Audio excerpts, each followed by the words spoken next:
Bonjour Nathalie, vous avez Bonjour trouvé? Marc, vous allez bien? Oui, je vais très bien, merci. Mais ça surprend, on se balade, on Oui. tombe comme ça sur une Oui, c'est fresque. surprenant. Vous découvrez la fresque de François Skeuten. Donc, il va recevoir un premier prix au Festival de la bande dessinée à Angoulême. Il va devenir connu dans le monde entier. Vous savez que François Skeuten est l'architecte de la bande dessinée. Donc ici, le Centre belge de la bande dessinée et le musée de la bande dessinée donc lui a demandé d'essayer de créer un lien entre sa fresque et la ville de Bruxelles. Donc vous savez que l'architecture de Bruxelles est éclectique. Donc ça fait qu'il va représenter cet éclecticisme, ce mélange de toutes les architectures que vous connaissez dans une fresque. Il n'a pas beaucoup de place. Donc ça fait qu'il devra des fois représenter plusieurs styles d'architecture sur une même façade. C'est un parcours qui se trouve dans tout le centre de Bruxelles. Il y a combien de fresques en Plus tout? que le centre de Bruxelles, dans les 19 communes, parce qu'il y en a 85. Il y en aurait une autre à côté que vous pourriez me montrer?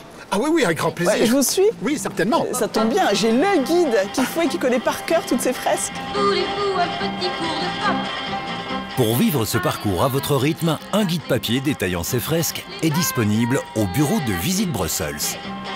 Vous deviendrez frappe. Et donc ceci est la première fresque de bande dessinée, celle qui a été préparée en 89.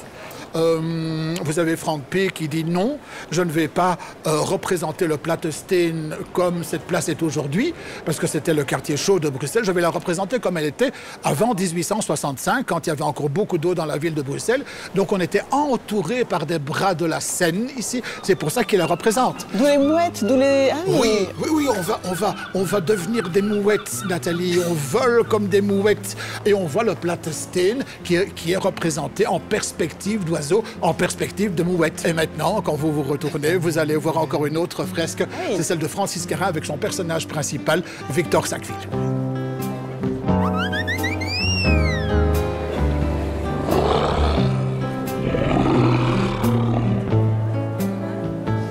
Finalement, Marc, c'est un peu comme une chasse au trésor. Hein. On cherche les Oui, fresques. oui. Vous voyez donc que cette petite rue moyenâgeuse va monter pour atteindre le voûtement de la Seine. Et au fond, chaque fois que vous avez un mur, une fresque de bande dessinée, c'est quelque part la frontière entre l'ancienne ville de Bruxelles, avant 1865, et la nouvelle ville de Bruxelles.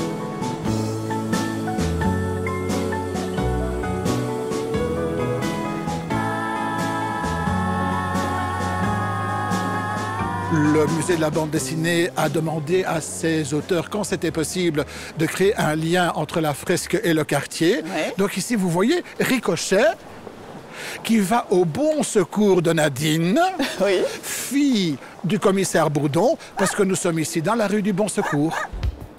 Nathalie franchit à présent la porte du temple bruxellois de la BD, un lieu cosmopolite et intergénérationnel. Pourquoi ne pas vous laisser tenter par un billet combiné train plus entrée au musée?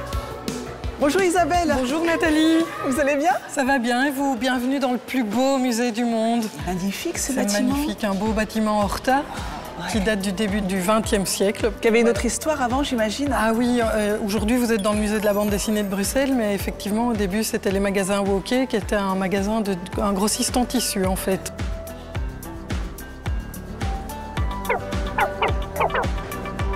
Dans les années 70, la ville a voulu raser ce bâtiment pour faire un parking parce que l'art nouveau était un peu passé de mode. Et puis finalement, heureusement, il y a quelques passionnés qui ont réussi à sauver le bâtiment et on l'a transformé en musée de la bande dessinée.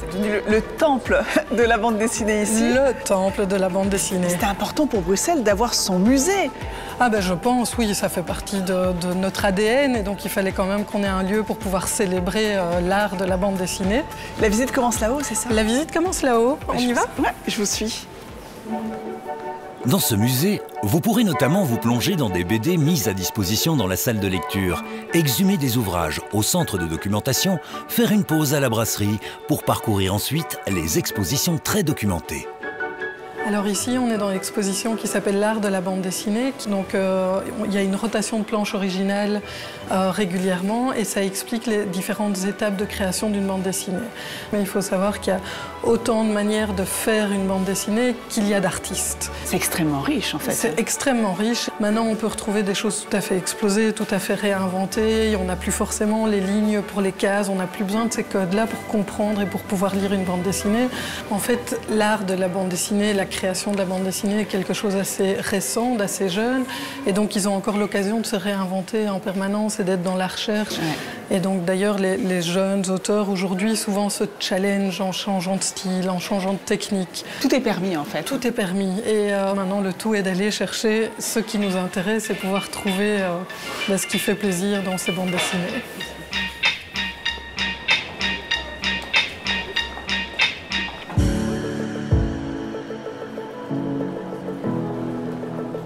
On va partir maintenant à la rencontre de Thierry Tinlot, un passionné de bande dessinée. Il va nous en dire un petit peu plus sur cette exposition permanente intitulée « Un siècle de BD belge ».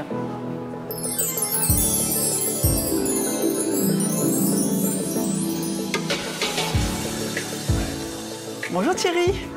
Hey, Nathalie. Vous allez bien? Ça va bien? Ben oui, vous êtes dans la galerie des La galerie des précurseurs, des illustres, des types qui ont tout inventé. Il y a des dizaines et des dizaines d'auteurs importants qui ont fait l'âge d'or de la bande dessinée belge. Alors s'il faut en citer deux, disons par exemple Hergé et Gigé. Hergé qui a commencé Tintin en 1929, c'est-à-dire presque il y a 100 ans.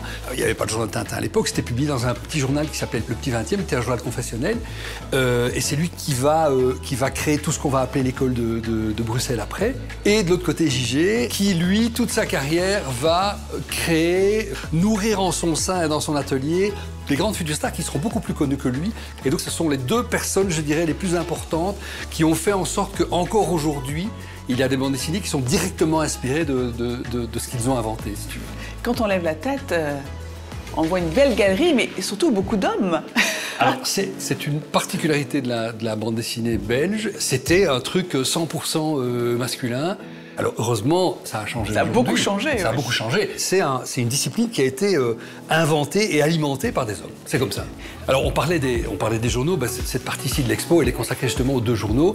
Les deux grands concurrents / amis du XXe siècle, c'est Spirou d'un côté, édité à Marcinelle. Ils ont commencé en 1938 et Journal Tintin, créé par Raymond Leblanc et Hergé en 1946, donc juste après la guerre. Il faut savoir que la bande dessinée ne fonctionnait qu'avec des journaux. C'est-à-dire qu'il n'y avait pas d'album. Les albums, c'était quelque chose qu'on faisait en supplément. Mais la vraie économie, c'était le journal qui sortait chaque semaine. Il faut bien se dire que dans les années d'or, tous ces journaux vendaient, je sais pas, 300 à 400 000 exemplaires par semaine. C'était énorme. Alors, dans Spirou, par exemple, sont nés les Schtroumpfs, Lucky Luke, Bully Bill, les Tuniques Bleues, Cédric, Kid Paddle. Dans Tintin, Corentin, Black et Mortimer, Torgal, Ricochet, Kid Ordine. Et moi-même, j'ai eu l'occasion, en fait, de devenir un personnage de bande dessinée, puisque pendant une dizaine d'années, quand j'étais rédacteur en chef du journal Spirou, il y a eu un personnage qui s'appelait le Boss et qui était une espèce de gros crétin de caricature de patron. C'était vous? C'était moi. Voilà. Avec un cigare et une casquette qui était abusif avec tout le monde. Mais le journal de Spirou existe encore, il est encore vaillant et il est fantastique. Et mon fils le lit. Donc je peux vous confirmer qu'il existe encore. Il y a les journaux, on vient d'en parler, et puis dans les années 50, fin 50, début 60, il y a l'animation, et il y a le même Raymond Leblanc qui a fait le journal Tintin, crée Bellevision, qu'on voit ici illustré parce que c'est des archives, et ils vont faire le premier Astérix, ils vont faire le premier film de Tintin, etc. Et en fait, ça va permettre je dirais à la bande dessinée belge de prendre une ampleur internationale. Et 10 ans ou 15 ans plus tard, un des patrons de NBC, une des grandes chaînes américaines, qui est dans un magasin avec sa fille, et sa fille voit une peluche des Schtroumpfs. Les Schtroumpfs, c'était quoi au départ? C'était des personnages secondaires dans le journal Spirou, dans une série qui s'appelle Jean et Pierre-Louis. C'était pas des dessins animés, c'était de la bande dessinée au départ. Des petits personnages bleus qui vous convient à la Schtroumpf Expérience, l'exposition itinérante qui a pris ses quartiers à Tour et Taxi. pour faire plaisir à sa fille, ce type dit « Ah ben ça a l'air chouette, on va en faire des dessins animés ». Et puis cette bande dessinée, elle se fête chaque année à Bruxelles. Oui, alors c'est fin septembre à la gare maritime à Bruxelles, 60 000 personnes qui viennent accueillir les plus grands auteurs, les plus grands personnages, tous les grands éditeurs sont là, il y a des signatures, il y a des expositions, des animations, des conférences, etc. Et c'est vraiment l'occasion, je dirais chaque année, de venir un petit peu voir l'état du marché et l'état de ce fantastique médium qu'est la bande dessinée. Allez, je vous emmène à la rencontre de l'avenir de la bande dessinée. 2 jeunes femmes autrices, la nouvelle génération, qui ont réussi à se distinguer. Bonjour mesdames. Salut. Je vous dérange en pleine discussion? Non, viens, je t'en prie. Bon, bah, ça fait plaisir de voir cette nouvelle génération qui s'intéresse à la bande dessinée. Alix, toi, tu viens juste de gagner le prix du public à Angoulême. Félicitations. Et toi, Mina, tu as reçu ce prix Raymond Leblanc. Donc, désormais, il va falloir la créer, ta bande dessinée. C'est pour ça que tu ne l'as pas avec toi physiquement. Non. Alors, c'est intéressant parce que quand on vous voit, les sujets qui sont traités dans vos bandes dessinées, on est quand même très loin de ce qui se faisait à l'époque, Alix. C'est sûr que la bande dessinée, elle a beaucoup évolué. Finalement, c'est un art qui est relativement jeune, puisque ça a 150 ans à peu près. Pendant les années 80, il y a vraiment eu un tournant où on a décidé de faire de la bande dessinée pour les adultes aussi, et donc avec des sujets beaucoup plus de société, beaucoup plus sensibles. Et on voit, ça a aussi fait évoluer la pagination et le style graphique. On va le voir justement à l'intérieur. C'est vrai que on est dans de la bande dessinée du réel. Par exemple, Impénétrable, si tu peux nous dire en 2 mots de quoi ça parle, ou bien, et Ne m'oublie pas, qui est ton autre bande dessinée, ce sont 2 sujets qui te touchent toi personnellement. Je trouve ça très important en tant qu'artiste de me nourrir de sujets qui me concernent et qui me touchent personnellement, justement pour trouver cette justesse. Et donc Impénétrable, ça parle de vaginisme, qui est un trouble de la sexualité qui touche beaucoup de femmes et qui est assez tabou parce que ça rend douloureux ou impossible la pénétration. Et Ne m'oublie pas, là, c'est inspiré par le fait que ma grand-mère a eu la maladie d'Alzheimer. Et ça m'a beaucoup touchée en tant que jeune femme d'assister comme ça au déclin d'une personne âgée et de se sentir très impuissant. Alors toi, Mina, tu t'es imprégnée de l'univers de la bande dessinée grâce à ce partenariat qui existe entre la Belgique et l'École des Beaux-Arts de Tétouan au Maroc. Oui, donc avant de commencer les Beaux-Arts, j'étais déjà intéressée par la narration et le dessin. Et il y a un moment dans mon enfance, j'ai découvert que je peux faire les deux, que je peux dessiner en racontant des histoires. Et comme Alix, tu as choisi de traiter un sujet de société qui te touche personnellement. Mon projet parle de l'analphabétisme au Maroc, donc c'est un phénomène qui existe encore. Et il y a beaucoup de membres de ma famille qui sont analphabètes. Je les ai rencontrés et j'étais vraiment attristée par leur état parce que je trouve que c'est un handicap. Et toi, Alix, le fait d'être née à Bruxelles, c'était presque une évidence, la bande dessinée? Je lisais le journal de Spirou quand j'étais enfant et je voyais le nom des auteurs, des autrices en haut des pages et je me disais « Ok, c'est un vrai métier et moi je veux faire ça ». Et une dernière chose aussi qui est super importante, je trouve, c'est de dire à quel point la bande dessinée, ça reste un art populaire, au sens très noble du terme. C'est extrêmement accessible.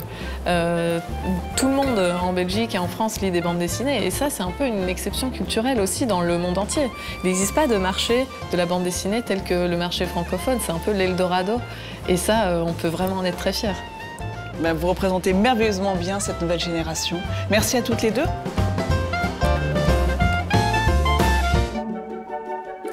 Mais voilà, on arrive déjà à la fin de cette émission. J'espère que vous avez apprécié cette visite. Je ne peux que vous encourager à venir pousser les portes de ce musée dédié à la BD belge. Et comme moi, dès que vous avez terminé, vous descendez, il y a la bibliothèque et vous pouvez tranquillement lire un livre, comme le reste de l'équipe d'ailleurs. Allez, à très vite pour de nouvelles découvertes avec les ambassadeurs.